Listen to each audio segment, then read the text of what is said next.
사랑의 샘 평화의 소리 KCR 뉴질랜드 뉴스입니다.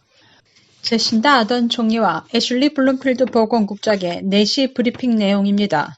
14일 목요일부터 뉴질랜드는 레벨 2입니다. 소매점, 몰, 카페, 극장, 짐 등의 영업이 재개됩니다. 친구, 가족들의 만남이 가능합니다. 그러나 파티와 같은 사교 모임의 인원은 10명으로 제한됩니다. 극장, 스포츠센터 등 사람이 모이는 비즈니스는 반드시 물리적 거리 두기가 준수되어야 합니다. 18일 월요일부터 학교, 유치원 등의 유아교육센터가 운영됩니다. 21일 목요일부터 클럽이 영업 재개됩니다.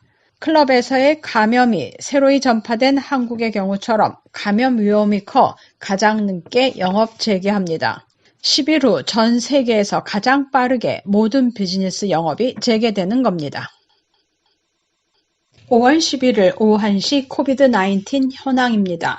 신규 확진자는 3명으로 이 중 2명은 와이타켈의 병원 간호사로 세인트 머가렛 병원과 요양원 집단 감염에 연관되어 있습니다. 2명의 간호사들은 무증상으로 자가격리 중이었고 14주 격리가 끝나 병원 근무 복귀를 위해 코로나 바이러스 테스트 결과 양성으로 확진되었습니다. 따라서 다음 검사까지 자가격리가 계속 이어집니다. 나머지 1명은 해외에서 입국한 사람입니다.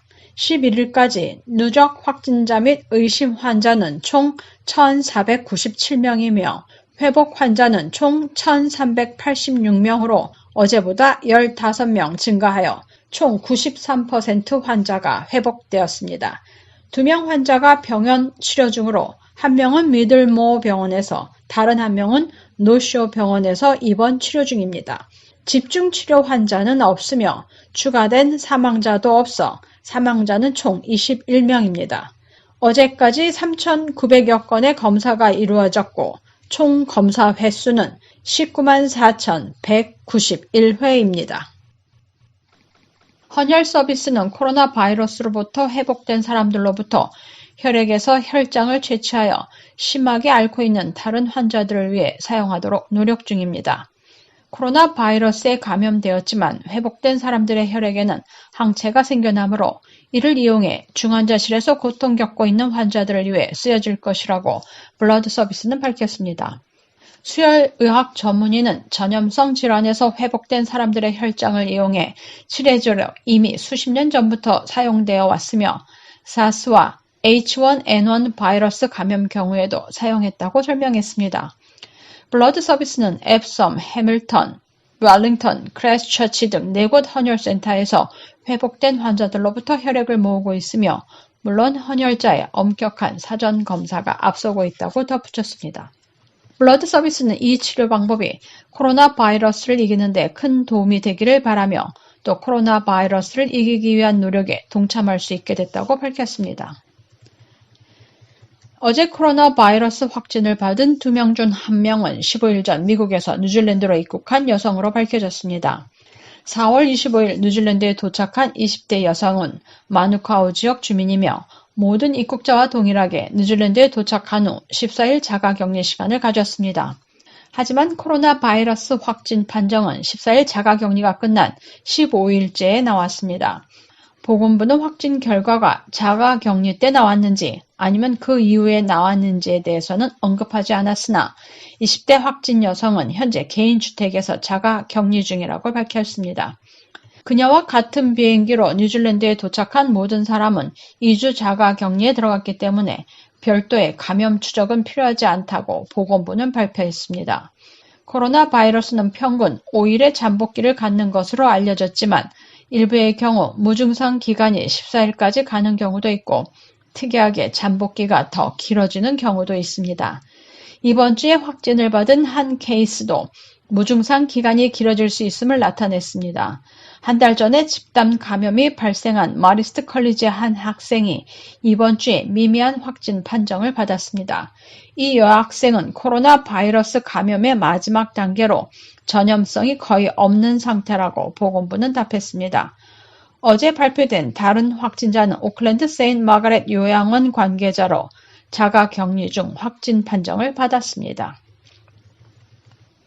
코비드-19 경고 레벨 3가 시작된 이후 건설업체는 정상 궤도를 찾기 위해 빠르게 움직이고 있습니다.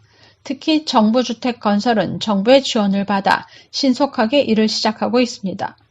240개 정부 주택 건설 작업이 이미 시작했으며 다음 주에 60개 건축 현장에서 작업이 시작될 것입니다.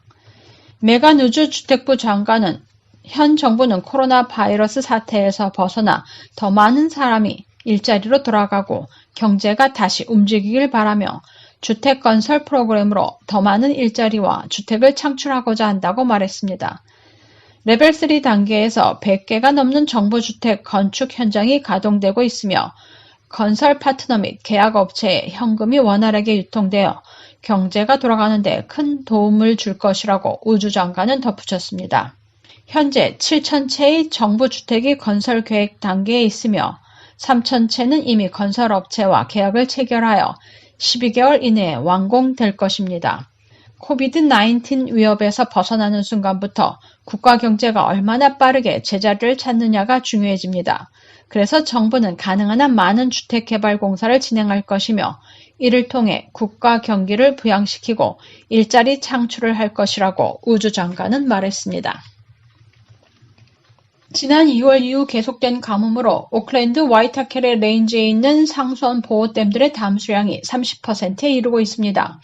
워터케어는 웹사이트를 통해 지난주 오클랜드 10개 저수지들의 담수량이 30% 수준으로 기록상 두 번째로 낮은 상태라고 말했습니다. 다행히 후누아 레인지에 있는 5개 댐들의 담수량은 절반 정도이거나 거의 100%에 이르고 있습니다. 지난 한 주 동안 와이타케레 지역은 22mm의 강우량을 보인 반면 후누아 지역은 60mm 정도의 비가 내렸습니다. 전반적으로 평상시 75%의 담수량을 보였던 것에 비해 현재는 45% 수준으로 나타나면서 5월 6일부터 3단계 비상대책 중 스테이지 1이 시작됐습니다. 각 가정당 사용량을 제한하도록 당부하고 있으며 정원 급수나 자동차 세차, 워터 블러스트 청소 등은 금지됐으며 앞으로 비가 더 내리지 않는다면 곧 스테이지 3로 변경될 수 있을 것입니다. 오늘의 환율 정보입니다. 뉴질랜드 달러와 대비 원화의 기준 환율은 748원 35전, 한국에서 보낼 때 755원 83전, 한국에서 받을 때 740원 87전입니다.